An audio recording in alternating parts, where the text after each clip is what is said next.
Pas sûr que ça. Si. Très bien. Bon. Rebonjour à ceux que j'ai déjà vus ce matin.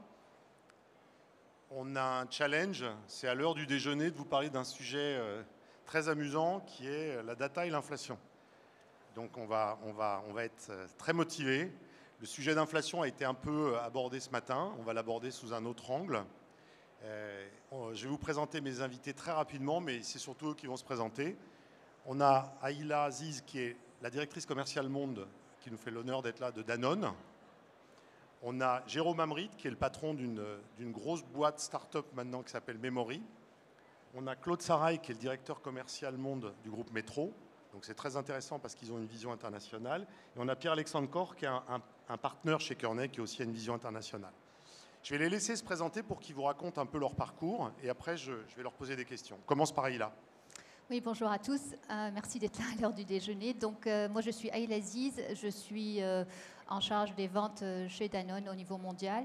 Mon parcours est sur 5 entreprises très FMCG, donc Mars, Colgate Palmolive, The Coca-Cola Company, Unilever et enfin chez Danone, mix de vente, marketing et general management.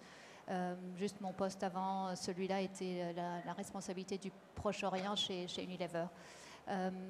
J'ai eu la chance en fait de pouvoir travailler, comme disait Pascal, dans beaucoup de pays. Donc j'ai commencé en France et très vite en Chine, en Australie, en Singapour, à Dubaï, aux États-Unis, à Londres et voilà, et maintenant basée à Paris. Et ravie d'être avec vous. Jérôme. Oui, bonjour Jérôme, donc DG aujourd'hui chez In The Memory. Je vous parlerai un peu de ce qu'on fait. Et mon background, c'est un peu les différents mondes qui sont là aujourd'hui. J'ai commencé chez Procter pendant 5 ans. J'ai fait du conseil en stratégie pendant 11 ans. J'étais partenaire chez Kearney. Et j'ai passé 8 ans récemment chez Carrefour où je m'occupais de la marchandise en France. L'offre, l'achat, le merchandising, le pricing. Et depuis 1 an, donc DG d'In The Memory qui propose des solutions basées sur la data de catégorie management pour les retailers et pour les marques. Claude. Bonjour, mon nom est Claude Sarail. Déjà, je suis content de parler en français, ça fait du bien. Je suis responsable client, marchandises et supply chain. Et les trois vont très bien ensemble, je pense. Dans le groupe Métro, c'est un groupe qui fait à peu près 30 milliards, qui est principalement focus sur le B2B, qui sert la restauration ou l'hospitality, et les petits commerçants, le convenience, on appelle ça. On est présent sur une trentaine de pays, dont 25 pays avec la marque Métro, et le reste est souvent avec des entreprises de FSD, où on sert uniquement à la restauration. Mon parcours, effectivement, j'ai fait d'abord 10 ans chez Carrefour, où j'ai travaillé en opération et aux achats internationaux d'ailleurs. On a travaillé dans la même partie. Et ensuite, je suis parti à l'étranger, je suis parti très rapidement pour Métro, j'ai travaillé dans 7 pays différents, en Chine, en Russie, en Italie, en Roumanie, en Pologne. Et puis là, maintenant, je suis en Allemagne. Donc, ça nous a permis un peu de voir des choses différentes et aussi les choses qui sont très souvent assez proches les unes des autres. Pierre-Alexandre. Bonjour à tous, Pierre-Alexandre Corr. Moi, je suis partenaire chez Kearney au sein de notre practice Consumer Goods et Retail. J'ai commencé ma carrière chez Kearney, je suis parti, j'étais chez Carrefour, je suis revenu chez Kearney, où j'ai le plaisir de travailler, je dirais, des deux côtés de la barrière, à la fois pour les fournisseurs et les industriels d'un côté, et puis de l'autre côté pour les retailers. Alors on va commencer par demander quelques faits à Pierre-Alexandre, de nous situer, quand on parle d'inflation, on en entend beaucoup parler à la télé, à la radio, mais est-ce que tu peux toi nous redonner un peu la situation dans laquelle on est? Oui, alors je pense que vous le savez tous, un mouvement évidemment d'ampleur majeure. Alors c'était assez intéressant d'écouter la fin de la table ronde précédente, Fnac Darty, où ce sujet est venu à la fin comme étant un des sujets majeurs aussi dans le non alimentaire. Je pense que dans l'alimentaire, les ampleurs sont encore beaucoup plus violentes. Alors si on prend les chiffres de l'INSEE, c'est 6% d'inflation sur 1 an. Maintenant, cette vérité, ce 6%, derrière ce 6% se cachent des choses très très très différentes. En alimentaire, c'est pas 6%. Sur le PGC, c'est 12% d'inflation, encore un peu plus si on regarde uniquement les produits alimentaires. Hop. C'est peut-être mieux comme ça. Donc une ampleur extrêmement importante et qui n'est pas près de s'arrêter. Si on prend les négociations qui sont en cours, les tarifs restent à 2 chiffres. Donc on va être encore sur une inflation dans l'alimentaire qui va être forte sur les prochains mois.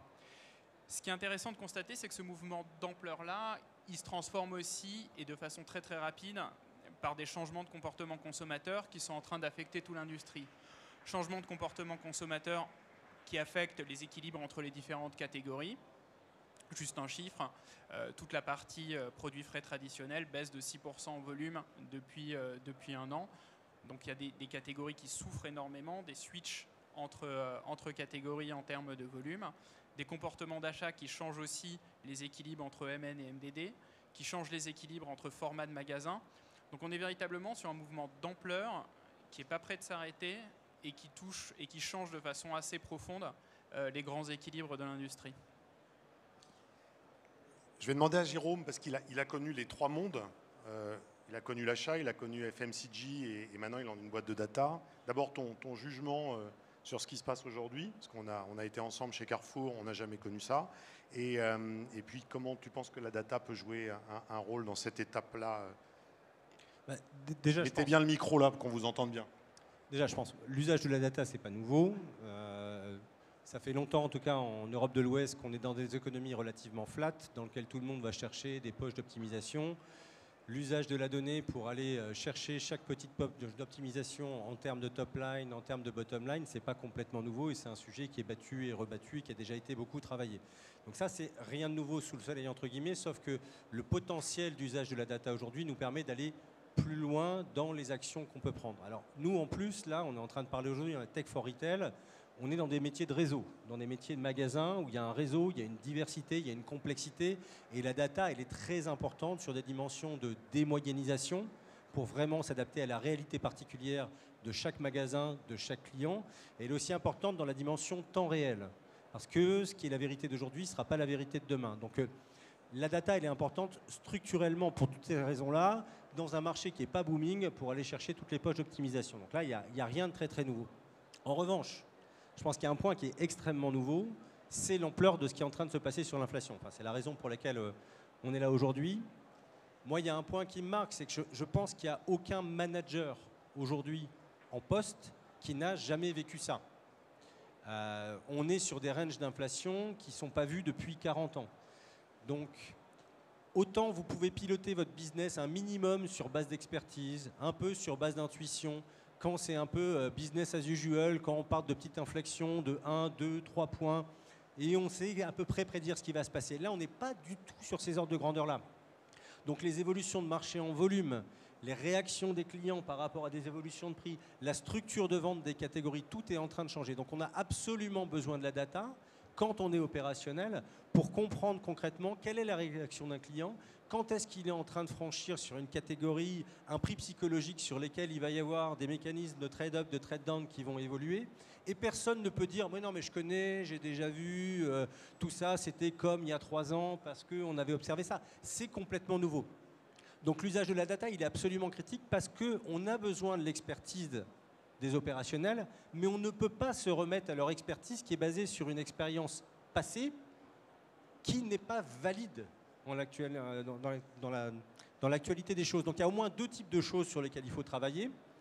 Il y a de l'insight, tout bêtement. Donc il faut équiper les gens avec des insights pour qu'ils comprennent ce qui se passe. Et il y a un point qui est important pour moi, c'est que la vérité d'aujourd'hui n'est pas forcément celle de demain. Si on prend des mécanismes d'inflation, vous pouvez avoir une première vague d'inflation sur laquelle il ne se passe pas forcément grand-chose parce qu'on prend 6, 7, 8 points d'inflation. On n'est pas en train de franchir des prix psychologiques qui bougent vraiment les lignes. Mais la suivante de vague de 6, 7, 8 points, elle peut faire bouger les lignes. Si votre paquet de pâtes de 500 grammes, il est à 1,20 € à un moment, s'il se met à passer à 1,40 €, à 1,50 €, vous allez peut-être garder la même marque. Quand il va passer au-dessus, peut-être vous allez dire, quitte à être à ce prix-là, je vais aller sur le super premium, ou vous allez peut-être basculer sur la MDD. Et toute cette observation-là, c'est un équipement qu'on doit fournir aux équipes opérationnelles des marques, qui doivent travailler sur leur structure de portefeuille, sur leur niveau de pricing, et aux équipes des retailers qui doivent procéder aux arbitrages. Donc Pierre-Alexandre parlait d'équilibre entre les catégories et la structure à l'intérieur des catégories. Donc il faut savoir générer ces insights et il ne faut pas se reposer en disant « Ah ouais, tiens, j'ai fait une étude avec de la data intelligente il y a 3 mois, c'est bon, je sais. » Non, le monde là, il est en train d'évoluer à une telle vitesse que la vérité d'aujourd'hui ne sera pas forcément la vérité demain sur l'impact de l'inflation. Pour moi, c'est un premier point hyper important en termes d'insight. Et le deuxième, c'est qu'il faut passer de l'insight à l'action.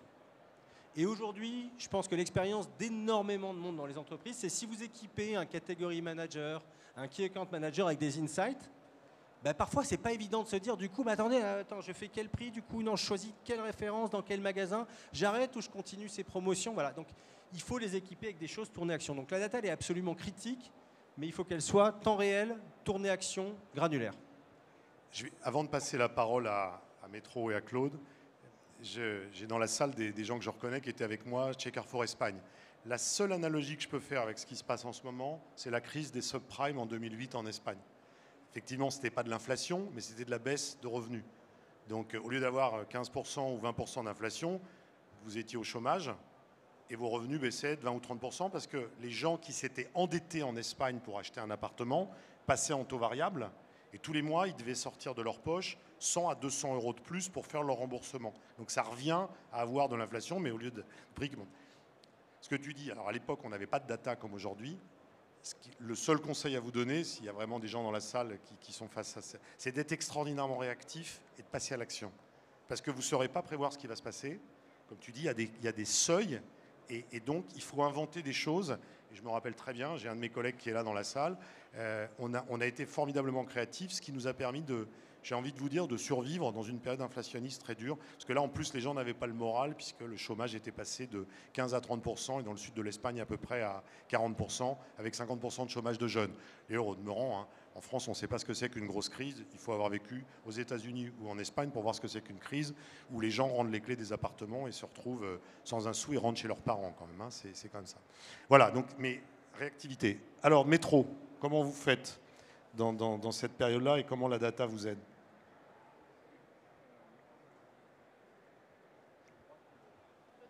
Ça a l'air de mieux marcher. Donc en fait, on a deux aspects de business. Un aspect où en fait on est en B2B2C, où on va servir des petits commerçants qui servent leurs clients. Et le deuxième aspect, on va servir de la restauration. Il y a déjà un élément de base, c'est comment on réadapte nos prix d'achat au développement. Un travail classique de procurement où en priorité, on utilise une data pour amener une transparence sur les coûts que l'on peut avoir nous-mêmes, mais aussi surtout sur les coûts, ce qu'on appelle les COGS, les prix d'achat si vous voulez, qu'on va avoir à travers nos différents industriels. Donc l'avantage est sur plusieurs pays, on ramène tout en triple net et on compare les évolutions à travers le temps. C'est bien sûr qu'une marque comme Danone va avoir des prix, par exemple, différenciés par pays en fonction de leur part de marché, de leur coût dans le pays, etc. Par contre, l'évolution en inflation est assez coordonnée. J'ai un souvenir, par exemple, entre la Tchéquie et la Slovaquie, où le même fournisseur international avait une croissance bien supérieure de ses tarifs dans un pays que dans l'autre. On avait la capacité à avoir une discussion basée sur la data, puisqu'on avait la transparence des coûts de l'un côté comme de l'autre. Donc ça, c'est le premier travail. C'est un travail classique qui est d'autant plus important lorsque vous avez 20 à 30 à 40% d'inflation. Donc il doit être plus précis. On le fait à la fois à l'intérieur d'un pays, avec des outils, par exemple, comme Mintech, qui sont les outils qui vous donnent la décomposition des produits en fonction des matières à l'intérieur, plus après les comparaisons entre les pays. Le deuxième élément où vous devez emmener de la transparence, c'est l'évolution des prix chez vos clients. Donc les choses classiques, quand vous travaillez en retail, on va vite le savoir, mais également en restauration, où là on va utiliser l'évolution des prix dans les menus pour savoir les tendances qui peuvent arriver. Vous allez remplacer par exemple du bœuf avec du poisson, ou du bœuf avec du poulet par exemple, ou du porc. Et ça, c'est des choses qui sont très importantes pour nous parce qu'on va changer nos types d'assortiment en fonction de ça. Cette fois-ci, on n'est plus dans le coût de la matière, mais dans le remplacement de la matière suivante. Et c'est des choses qui sont assez rapides en principe, surtout dans ce type d'inflation. Et derrière, le dernier élément qu'on a tendance à oublier, c'est la partie supply chain. Non seulement avec l'inflation, vous avez une augmentation des coûts, mais encore plus dangereux pour nous, vous avez une instabilité des procurements, c'est-à-dire des produits qui vont être en manque. Donc vous devez remplacer une diversité par une stabilité de votre offre. Il faut absolument qu'on ait moins de produits pour être sûr qu'on les ait on stock et available pour nos clients. Lorsque vous êtes un restaurant ou une école par exemple, vous ne pouvez pas accepter de venir et de ne pas être livré sur un produit. Et vous ne pouvez pas switcher de produit parce que votre recette elle est faite sur un produit particulier. Donc il a été très important pour nous de réduire massivement nos assortiments pour arriver, en collaboration avec les suppliers, à avoir une prédictibilité des produits qu'on va vendre et des volumes dont on aura besoin. Et ça, c'est quelque chose qu'on a accéléré au cours des 2 dernières années pour avoir assuré non seulement le coût d'achat, mais aussi un stock à un niveau dont ont besoin des professionnels qui utilisent nos produits pour revendre ou alors pour faire des menus. J'avais vécu ça. Non, mais je l'ai réactivé. C'est bon ? Prends l'autre micro. C'est bon? Vous m'entendez? Non. C'est pas bon? Ouais, c'est bon. Là. J'avais vécu chez Carrefour une expérience de cash and carry. Le pire que vous puissiez faire à un restaurateur qui a sa carte établie, c'est de le mettre en rupture sur ses produits. Parce qu'il y a les produits du jour, mais il y a une carte établie. Et si le type fait du bœuf stroganoff et qu'il n'a plus les ingrédients pour le faire, c'est un énorme problème. Et là, je peux imaginer qu'en ce moment, c'est compliqué. Alors, pour revenir à Danone, comment tu vois, il a aujourd'hui un peu le serpent de mer de la collaboration entre retailers et industriels, en particulier avec le rôle de la data au milieu, qui pourrait mettre plus de transparence?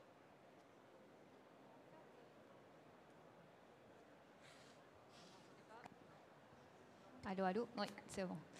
Alors en fait, ce que j'entendais tout à l'heure de Jérôme, de dire le monde d'aujourd'hui n'a rien à voir avec le monde du passé et certainement pas avec le monde du futur. Ce que je vois aujourd'hui, c'est que malheureusement, on essaie de dupliquer encore des pratiques commerciales du passé dans le présent ou le futur. Donc pour moi, je risque de mettre les pieds dans le plat, de juste dire, à un moment, je prône vraiment pour une collaboration différente et beaucoup plus proche entre les industriels et les distributeurs. Et la data, évidemment, au centre, parce que le rôle que je rêverais d'avoir, c'est qu'on se reconcentre tous sur le consommateur au milieu et voir comment est-ce qu'on peut optimiser notre offre, nos promotions, nos prix pour que le consommateur soit satisfait in fine.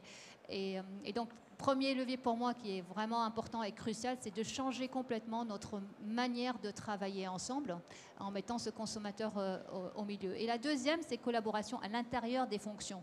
On parlait tout à l'heure de dire, oui, dans le passé, on utilisait la data, bien sûr. On utilisait, mais certainement plus au niveau des insights, mais pas nécessairement au niveau de l'opérationnalité de la data en magasin, au niveau du shopper. Et donc ça veut dire qu'il y a une collaboration à tous les niveaux, toutes les fonctions, que ce soit vente, marketing, logistique, supply chain, donc vraiment l'ensemble des fonctions qui collaborent ensemble à tous les niveaux. Et là, ça repose en particulier en Europe du Sud sur une espèce de confiance mutuelle qui doit exister entre le distributeur et l'industriel. Quelle est ta perspective sur ce pacte de confiance qui doit exister? Oui, et franchement, je ne vois pas pourquoi on ne pourrait pas le mettre en place en France. Je pense qu'on a beaucoup d'expérience à l'international qu'on pourrait copier. On a complètement la capacité et les capabilities en fait en France pour pouvoir le mettre en place. Ce qui nous manque peut-être, c'est un état d'esprit différent. C'est de dire on peut collaborer ensemble autour d'un projet commun et après voir comment on peut en bénéficier ensemble et se partager le gâteau. Donc si je prends des exemples juste pour être concrète, un de nos plus grands clients au niveau mondial, on est complètement capable de mettre en place des systèmes de partage de data pour pouvoir optimiser nos promotions, pour que ce soit les bonnes promotions qu'on met au service du consommateur, au bon niveau de prix, avec le bon niveau de merchandising. On fait de l'innovation produit avec certains pays, je pense au Mexique avec ce même client, où on fait complètement la revue de notre portefeuille et l'innovation en fonction de la data qu'on analyse. On va même plus loin, on a fait un exemple en France, je pense à la marque Activia, avec un de nos distributeurs, on a revu complètement notre portefeuille et l'offre produit grâce à la data. Donc on est capable de mettre ça en place. Alors la difficulté, c'est de le mettre dans la continuité, parce que c'est, comme on disait, c'est du temps réel. Maintenant, il faut être vraiment réactif et avoir un lien très étroit et un système de prise de décision très rapide pour que ce soit opérationnel au niveau du shopper. Pierre-Alexandre et Jérôme, vous qui observez le marché en général, qu'est-ce que vous voyez comme pratique en ce moment entre distributeurs et retailers? Ouais, je pense qu'il y a plusieurs sujets en fait qui émergent très fortement. En fait, on arrive à un moment donné où l'inflation est massive d'un côté et donc entraîne une accélération du changement, et de l'autre côté une donnée qui était utilisée de façon hétérogène entre acteurs, avec des niveaux de maturité qui étaient différents, mais qui étaient très fréquemment sous-utilisés. Et donc ça permet finalement, en l'utilisant mieux, d'accélérer et de répondre aux changements poussés par l'inflation. Dans les différents sujets qui émergent très très vite, il y en a plusieurs. Il y a un sujet, Claude, tu l'as en partie abordé, qui est un sujet de transparence pour les retailers. Quand vous êtes retailer, vous avez en face de vous des tarifs, des augmentations de tarifs qui sont dans des niveaux que vous avez absolument jamais connus. Et une des questions qui se pose très vite pour un retailer, c'est est-ce que c'est juste, est-ce que c'est pas juste. Donc il y a une nécessaire compréhension des coûts des acteurs industriels qui est beaucoup plus importante que ce qu'elle n'a jamais été pour un retailer. Et ça nécessite des modèles de shoot cost, ça nécessite une compréhension des coûts de l'industriel, ça nécessite toute une série de travail de la donnée qui n'existait pas ou peu jusque-là. Ça, c'est un point qui est un peu plus peut-être tactique, mais qui correspond à une demande assez forte, à un besoin assez fort en ce moment. Il y a toute une série de deuxième type de sujets qui sont plus des sujets d'optimisation assez classiques, mais qui sont véritablement accélérés par le contexte actuel. Dans ces sujets-là, il y a un sujet qui est comment je répartis mon investissement. Et là, c'est un sujet qui est à la fois juste pour les CPG et qui est juste aussi pour les retailers. Et typiquement, quand je parle d'investissement, je parle par exemple d'investissement promotionnel. Donc, quel va être mon vrai retour sur investissement de ma promotion? Aujourd'hui, vous avez beaucoup de modèles data qui permettent de le calculer très vite et d'avoir des réponses à ces sujets-là. Donc ça aussi, c'est un thème qui émerge très fort. Un autre thème qui émerge très fort, c'est évidemment celui de la rationalisation des assortiments. Vous avez un contexte dans lequel vous avez de l'inflation, dans lequel vous avez de la pénurie, dans lequel vous avez aussi la MDD qui pousse très fortement, dans lequel vous avez des retailers qui veulent réduire leur gamme. Face à ça, se pose la question à la fois pour les industriels et pour les retailers de comment je fais. Et la réponse à ce comment je fais, elle est évidemment très portée par la data consommateur. Et là, je partage le point que tu donnais tout à l'heure. Ça doit être le consommateur qui doit être au centre, la compréhension de ses besoins, l'évolution de ses besoins qui doit donner la réponse à ces questions. Et pour aller dans ton sens, avant de donner la parole à Jérôme, moi, il se trouve que je suis au conseil d'une société industrielle que vous connaissez tous. Le nom est Cofigeo, vous ne la connaissez pas comme telle, mais vous connaissez ses marques, Williams Saurin, Garbit, etc. Et je pense que moi, ce que j'ai connu dans ma relation quand j'étais chez Carrefour, c'est que les industriels, il y en avait historiquement des hausses, 1%, 3%. On ne sait pas toujours trop bien ce qu'il y a derrière, mais on est sur des sommes assez petites, finalement, des ampleurs assez faibles. Là, on n'est plus du tout dans le même scénario. Une société comme Cofigeo, les coûts d'énergie ont été multipliés par 10. Donc là, vous n'avez pas d'autre choix que d'être dans une transparence totale avec les distributeurs, parce que l'inflation que va subir une société comme ça, qui est une société moyenne, peut l'emmener au tapis, avec fermeture d'usines, etc. Donc là, on est dans une obligation de transparence et on est dans des règles du jeu où il faudra que les distributeurs comprennent les implications, parce qu'il y a des implications de chômage technique, ça je vous l'annonce, mais de fermeture d'usines sans aucun doute. L'entreprise n'ira pas au tapis parce que c'est des marques importantes, mais moi je n'avais jamais vu des inflations où on parle de 25%. Jamais vu ça. Je vous dis, c'est ce que disait Jérôme, 2-3%, c'était une négociation, je te tiens par la barbichette et on essayait d'être le plus malin. Mais quand un industriel vient avec 15-20%, là, on n'est plus du tout dans le même scénario. On est dans un scénario où là, il faut quand même essayer de comprendre ce qui se passe. Et donc, ça oblige évidemment à une transparence plus importante. Je pense qu'il faut s'habituer aussi à une nouvelle dynamique. C'est-à-dire, oui, c'est nouveau, mais en même temps, c'est là pour rester. Oui. C'est le message d'espoir, ça. Jérôme ?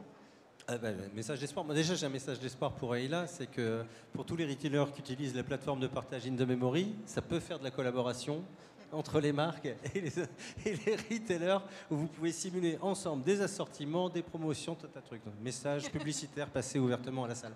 Non, mais sinon, par rapport à ta question, par rapport aux initiatives qui sont en cours et par rapport à ce qui se passe, moi, le premier message que j'ai l'impression de vivre ou que j'ai envie de passer, c'est qu'il ne faut jamais louper une bonne crise. D'accord ? La crise, elle est là, mais quand même, elle concerne tout le monde. Donc maintenant, la question, c'est qui, entre guillemets, va tirer les marrons du feu. C'est une opportunité d'être meilleur que les autres. Et pour les distributeurs, et pour leurs fournisseurs. On est donc dans un monde, il y a un séisme, les lignes vont bouger, et comment tout ça va sédimenter, comment ça va être à la fin. Donc, il ne faut pas louper une bonne crise, c'est-à-dire c'est le moment où si on est meilleur que les autres, on peut vraiment gagner des positions. Et ça, c'est vraiment quelque chose qui, je pense, est hyper important parce que ce n'est pas un message d'angoisse, c'est un message de tourner vers l'action, c'est le moment de se créer des capacités que les autres n'ont pas. C'est le premier point. Après, moi, ce que je peux témoigner en tant que prestataire de services qui bosse avec beaucoup de retailers et avec beaucoup de marques, je trouve que tout le monde s'est mis en mouvement. Il n'y a pas une entreprise d'une taille significative aujourd'hui qui ne s'est pas mis en mouvement sur le traitement de la data et de l'inflation. Tout le monde s'est mis en mouvement. La plupart des entreprises ont recruté des sachants, et ça, je pense que c'est hyper important. Vous ne pouvez pas juste vous en remettre à des prestataires externes ou à je sais quel gourou, ou ainsi de suite. Il faut avoir quelques sachants en interne qui sachent incarner la data, le lien avec le business, ainsi de suite. Après, je trouve qu'il y a des niveaux de maturité extrêmement divers, une fois qu'on a dit ça. Il y a aussi des choix différents, internes versus externes. Moi, je trouve que le conseil que je peux donner aux gens, c'est qu'il faut trouver le bon mix, interne-externe. Je pense qu'il faut avoir des sachants et en même temps, il ne faut pas louper l'innovation. Et l'innovation, vous ne pourrez pas l'avoir tout seul. Et c'est un milieu c'est un écosystème qui tourne très très vite aussi. Donc, il faut être très très connecté à un écosystème. Il faut être très très à l'écoute de l'innovation. Si je prends un tout petit aparté sur l'illustration de ce que je fais moi, on a commencé notre business, on a monté une plateforme, on n'avait même pas 10 modules dedans, maintenant on en a une trentaine avec beaucoup de fonctionnalités nouvelles et ça c'est mon petit exemple à moi, mais donc du coup on est beaucoup plus riche de solutions et l'écosystème global est de plus en plus riche de solutions, donc il faut être à l'écoute du marché. Et le deuxième point pour moi très très important, c'est qu'il faut bien travailler sur ce que les gens que j'appelle les passeurs. Et il y a des boîtes qui sont meilleures que d'autres sur trouver des passeurs, des gens qui savent faire le passage entre le nettoyage de la data, le data lake, ainsi de suite, qui est toute une étape fondamentale de base, qui vont derrière savoir la traiter avec les data scientists, mais comment on fait le passage avec le business? Comment on fait le lien avec des opérationnels sur des choses très très très concrètes? Et dans les meilleures initiatives que je vois, c'est bien sûr plutôt celles que nous on opère, mais je vois des choses qui sont très concrètes maintenant. Pour des retailers, on leur fait des assortiments au magasin réactualisés régulièrement. On refond les promotions en fonction de ce qui est additionnel avant, après la promotion. On est en train d'identifier les points d'inflexion de l'inflation, catégorie par catégorie, de manière récurrente. Pour des marques, on leur permet d'arbitrer des politiques d'investissement basées sur le shopper entre tous les distributeurs. Ça, c'est des choses, en tout cas chez moi, ça n'existait pas il y a 2 ans. Et ces pratiques-là, elles sont en train d'arriver sur le marché. Et je pense que la question que vous devez tous vous poser, c'est comment je vais gagner cette bonne crise ? Parce qu'il y a une vraie opportunité. Il y a une petite angoisse qui est là, mais il y a une vraie opportunité derrière. Je vais compléter ce que dit Jérôme. On dit que les plus gros progrès scientifiques sont faits pendant les guerres. Hein. Et donc, Internet, ça a été inventé par des militaires. Et je pense que ce qu'on vit en ce moment doit vous forcer à atterrir dans des choses très concrètes. On a eu ce matin une intervention, pour ceux qui l'ont vu, d'Élodie Berthuzo de Carrefour. Il se trouve que je connais bien ce thème-là. Et je peux vous dire la vérité, il y a 3 ans, 2 ans chez Carrefour, on parlait de machine learning, mais on restait quand même dans quelque chose de particulièrement intellectuel. On faisait des expériences sans trop comprendre. Là, tout d'un coup, c'est pas ça qu'elle nous a expliqué. Elle a pris ses équipes, elle a dit vous avez 1 semaine, vous allez utiliser toutes vos techniques et vous allez me trouver un plan anti-inflation. Bon, on verra. Elle nous a montré 2-3 scénarios. J'ai trouvé ça très bien et très concret. Et je vous le redis, pour avoir vécu une grande crise dans ma vie, qui était de cette ampleur-là, soyez terriblement courageux, actifs et inventez des choses vite. Et atterrissez dans la vraie vie. Parce que sinon, faire du machine learning, comme on faisait il y a 3 ans chez Carrefour, pour se faire plaisir dans une salle, avec 15 data scientists, où je pense que 99% de la compagnie ne comprenait pas ce qu'on faisait, il fallait bien avancer pour essayer qu'au moins les patrons comprennent. Maintenant, les patrons, ils agissent. On va demander à Claude et à Hila, qui ont une vision plus internationale, de nous dire comment ça se passe ailleurs. Alors, Hila, vas-y. Ok. Juste pour revenir aussi sur un point, Hila, que tu as mentionné avant. En fait, on doit enlever des coûts de la supply chain overall, hein, de la production jusqu'à notre client. On a la collection avec le client, par contre, on n'est pas des producteurs. Et il y a tout un travail de collaboration qui doit être accéléré pour mettre la donnée également, non seulement entre les mains du commerce, mais également entre les mains de la supply chain. On travaille de plus en plus et de façon très accélérée maintenant pour arriver à faire de la planification à plusieurs mois, pour préparer les chaînes de production, pour assurer que vous ayez la capacité à préparer pour nous, ce qui va leur enlever des coûts. Et hopefully, ils vont en reverser une partie à mes clients, à travers nous. Donc effectivement, cet aspect de continuité entre nous, le front-end pour les clients, utiliser la data bien sûr pour connaître leurs besoins, mais aussi pour derrière resservir les points les plus importants pour eux, c'est-à-dire quels produits peuvent être avantageux pour eux. Il y aura de moins en moins de verre en fin d'année.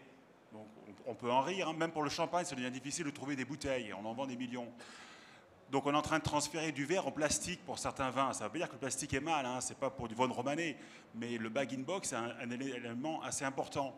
J'ai un grand fournisseur qui est venu nous voir aussi parce qu'on avait des canettes qui étaient très sympas pour l'Europe centrale, un peu allongées, etc.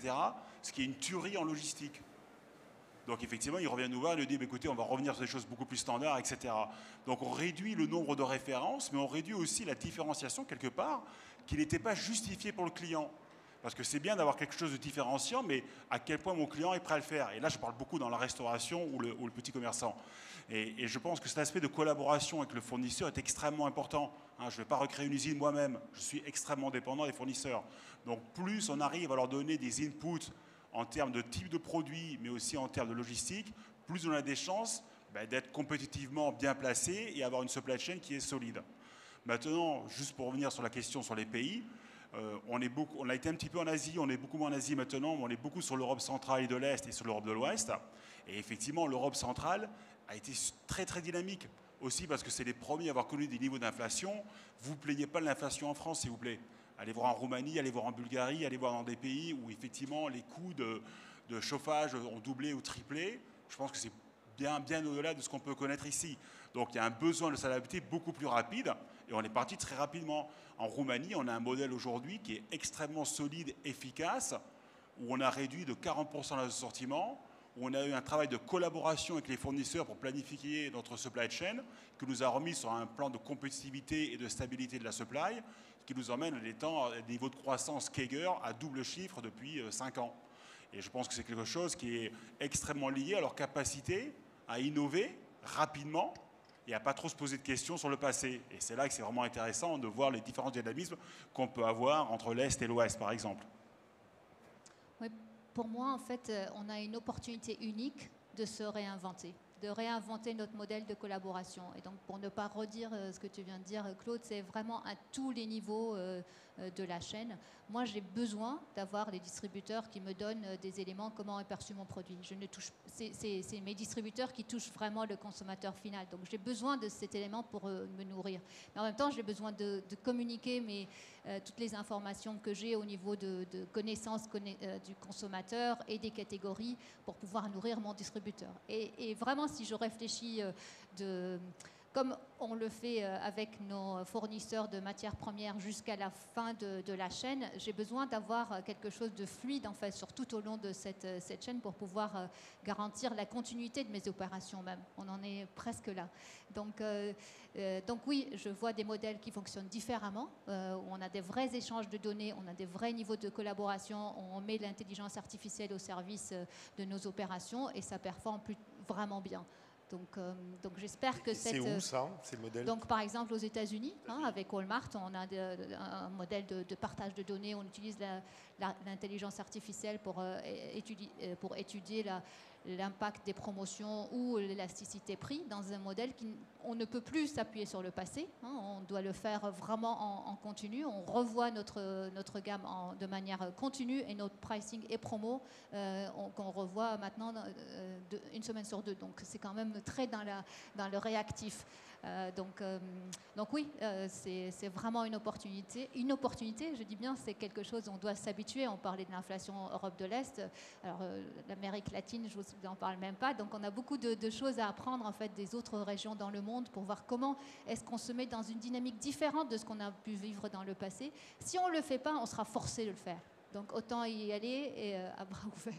Et ce qui est assez amusant dans ce que tu dis, c'est que Walmart, avec sa force, sa taille et sa part de marché, pourrait être le retailer le plus transactionnel de la Terre. Ce n'est pas des anges en négociation, mais c'est souvent le retailer qui est cité en exemple pour les projets de collaboration. Alors qu'il pourrait vraiment se passer de collaboration s'il le souhaitait, parce qu'au niveau bras de fer, ils sont tellement incontournables aux États-Unis. Mais c'est souvent, les Français en particulier, on est vu comme les vilains petits canards de la collaboration et de l'échange de données. Là où les États-Unis, moi quand j'ai démarré chez Carrefour, c'était évidemment le modèle qu'il fallait regarder, quoi. Parce que le modèle est différent et l'état d'esprit est différent. C'est vraiment comment on crée de la valeur ensemble et comment on partage cette valeur ensemble. Je me rappelle d'une anecdote que les Anglais avaient copiée. Ils appelaient ça la Champions League. Ça date un peu, mais c'était je crois que c'était les 12 suppliers qui pouvaient être catégorie manager de leur catégorie. Et donc, ils choisissaient tous les ans les 12. Et puis, quand vous sortiez des 12 parce que vous n'aviez pas été suffisamment bon, je peux vous dire qu'entre Unilever et Procter pour les détergents, ils se tiraient la bourre et Henkel ramait derrière. Mais si une année vous étiez sorti, c'était vraiment un drame, quoi. Et c'est vrai que les anglo-saxons sont plus malins là-dessus. Et pourtant, ils négocient pareil. Hein. C'est absolument pas angélique comme vision. Donc, je suis d'accord, mais c'est pas facile en Europe.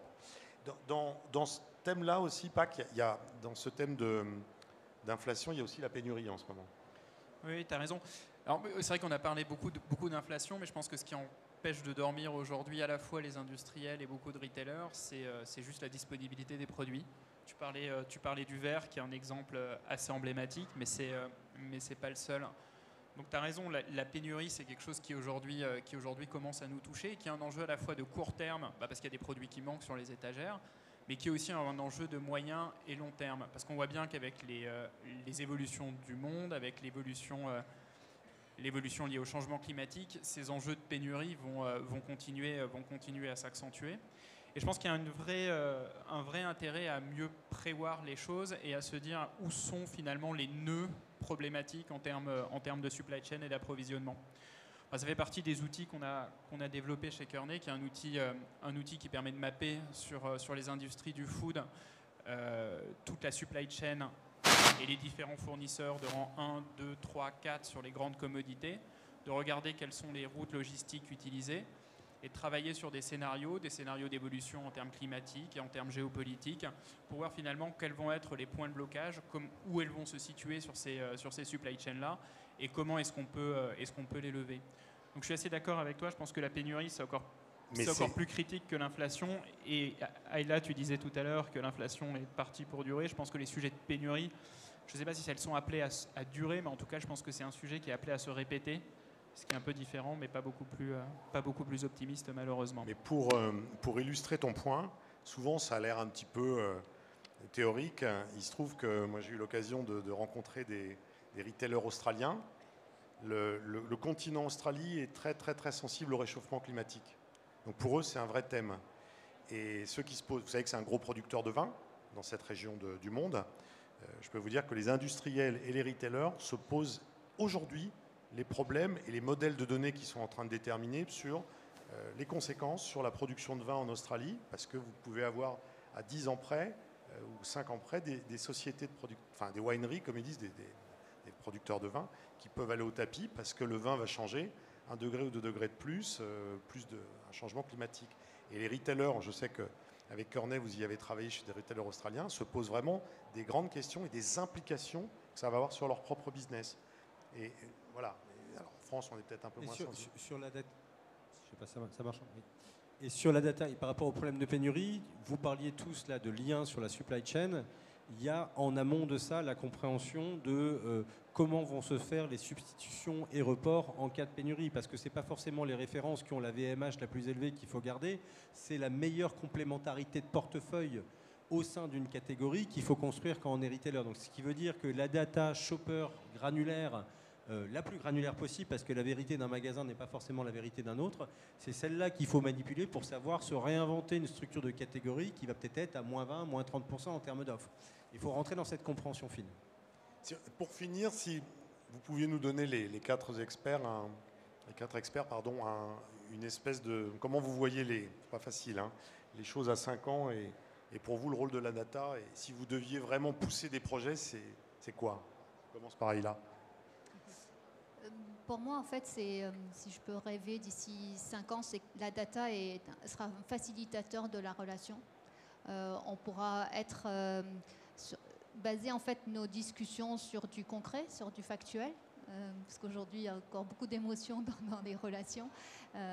Et du coup, je pense que la relation sera entre distributeurs et c'est un thème qui m'est cher, tu l'as compris Pascal, la relation entre distributeurs et industriel va être différente. Donc vraiment comme un vrai enabler de toute la collaboration. Alors je ne sais pas si c'est à 5 ans, mais on est en train de construire une infrastructure qui nous permet d'avoir la donnée opérable au plus près du client. Donc le client, pour nous, encore une fois, ce sont des grands clients, ça peut être un restaurant, un petit commerçant. Ce qui est important, c'est la capacité de ma Salesforce, par exemple, à avoir un arbitrage entre deux produits potentiels pour le même client. Parce que j'aurais été capable de lui dire, tiens, s'il achète ce type de produit, il fait une pizza, il a besoin de ce type de mozzarella, il peut avoir ce type de mozzarella différent qu'il peut l'utiliser. Ça peut être en one-to-one lorsque vous avez eu Salesforce. La même chose exactement peut être faite en one-to-target.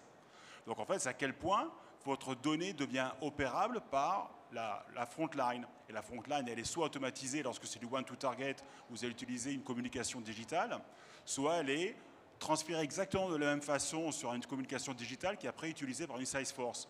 Mais au final, le engine derrière, c'est exactement le même engine.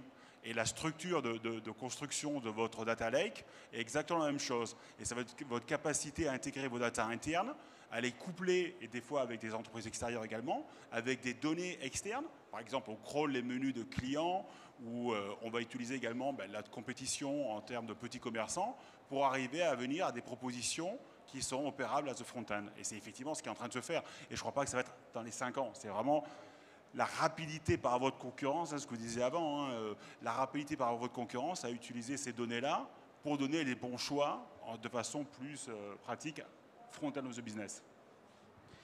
Moi, je pense qu'il y a un sujet d'individualisation qui commence à arriver très très vite. On voit en fait que les comportements consommateurs sont de plus en plus fragmentés, sont de plus en plus individualisés. On vient de faire une étude sur les promesses clients dans l'alimentaire, quelles sont les promesses clients qui touchent les clients. Et un des learnings, c'est qu'en réalité, il y a une disparité très très forte entre consommateurs des attentes. Donc il y a une individualisation beaucoup plus forte des attentes et il commence à y avoir une individualisation de plus en plus forte aussi des produits et des offres clients. Donc à quoi va ressembler la donnée dans 5 ans, je ne sais pas, mais je pense qu'en tout cas, elle doit répondre de plus en plus à cette notion, à ce besoin très très fort d'individualisation. Moi, à 5 ans, je pense qu'aujourd'hui, on a juste construit les fondations de ce que va apporter la data. Je pense d'ici 5 ans, on aura construit la maison, dans beaucoup de cas, on va dire. Donc je pense qu'on aura des outils opérationnels, au plus proche des opérationnels, qui existeront dans la plupart des entreprises. En tout cas, l'encouragement, c'est pas perdre de temps là-dessus. Si je fais un parallèle, je pense qu'il y a 30 ou 40 ans, le contrôle de gestion a joué ce rôle-là. On ne se pose plus la question aujourd'hui, quand on est opérationnel, d'avoir un tableau de bord et le contrôle de gestion a irrigué le quotidien de la plupart des managers opérationnels. Je pense que dans 5 ans, on se dira que la data irriguera le quotidien d'un opérationnel de la même manière. Deuxième point qui me vient en tête, c'est que je pense qu'on fera matcher et parler ensemble des sources de données différentes. Quand on est dans le retail, on a la source de données transactionnelle, on a la source de données clients, on a la source de la donnée produit. On avait, dans la table ronde précédente, on avait SES qui est en train de créer de la donnée nouvelle, physique, magasin, de la digitaliser. Tu parlais de données menus, d'aller crawler d'autres sources de données externes. Donc je pense qu'on va aussi apprendre à créer un écosystème de données qui se parlent beaucoup plus entre elles. Ça, c'est un autre point. À 5 ans, je pense qu'il y a un truc qu'on n'a pas évoqué aujourd'hui, qui est un peu lié quand même à l'inflation, c'est le retail média, parce que c'est quand même aussi une manière de parler de manière personnalisée à un client pour des marques en passant par un retailer. Et il y a une explosion qui est en cours, on sait que c'est en train de venir. Il y a un énorme enjeu à la qualification des bonnes audiences et au traçage de la performance des campagnes de retail média. Et puis le dernier point qui est question mark pour moi à 5 ans, mais je me demande si on va y aller, c'est le yield management. C'est est-ce que les retailers alimentaires, non alimentaires classiques qui sont là, est-ce qu'on va basculer dans le monde que connaît l'aviation, l'hôtellerie depuis des années, où on va aller opérer une gestion dynamique des prix par point de vente en fonction de l'heure, en fonction de la journée. Je pense qu'intellectuellement, on est encore sur de la denrée de base, où on n'est pas dans les mêmes métiers de capacité, où c'est pas évident qu'on aille là-dessus, mais dans une économie challengée où on doit aller chercher des postes d'optimisation avec des clients qui sont de plus en plus habitués à avoir des propositions personnalisées et mouvantes, il ne me semble pas impossible qu'on aille vers ce yield management. Et alors là, du coup, ça posera des questions d'opérationnalisation qui vont encore plus loin. Voilà, donc mes question mark. Et moi, j'ai un commentaire. À l'époque, j'étais chez Carrefour. Quand le Covid est arrivé, on a vu une accélération du e-commerce, dont on a parlé ce matin d'ailleurs chez L'Oréal, avec des courbes qui étaient exponentielles. Et donc tout d'un coup, quelque chose qui était un projet dans un coin, qui était vendre du e-commerce, qui embêtait un peu tout le monde, est devenu une réalité qui était une réalité de survie au moment de cette crise. Moi, j'ai l'impression qu'aujourd'hui, quand je vous écoute, la data, elle vit sa crise Covid. C'est-à-dire que l'inflation fait que la data devient critique. Et donc, comme tu disais, ça va s'inscrire dans les projets des entreprises, et en particulier des projets très concrets. Moi, j'ai trop fait de projets qui étaient trop fumants. Là, les projets deviennent très concrets. Et donc, ce sera du lean, ce sera faire mieux le menu, ce sera avoir de la transparence sur les coûts, ce sera tout ça. Et ça va faire atterrir dans la vraie vie. Et donc, la data va être incontournable. C'est exactement l'image du contrôle de gestion que tu disais. Et là, on y est, là. Voilà. Bon, je tiens à remercier ce panel d'experts. Ayla, elle repart tout de suite dans un de ses voyages. Elle nous quitte maintenant. Et merci à Claude d'être venu, parce qu'il n'habite pas en France. Et Jérôme et Pierre-Alexandre. Je suis visitable au stand E70. Voilà. Merci beaucoup. Merci.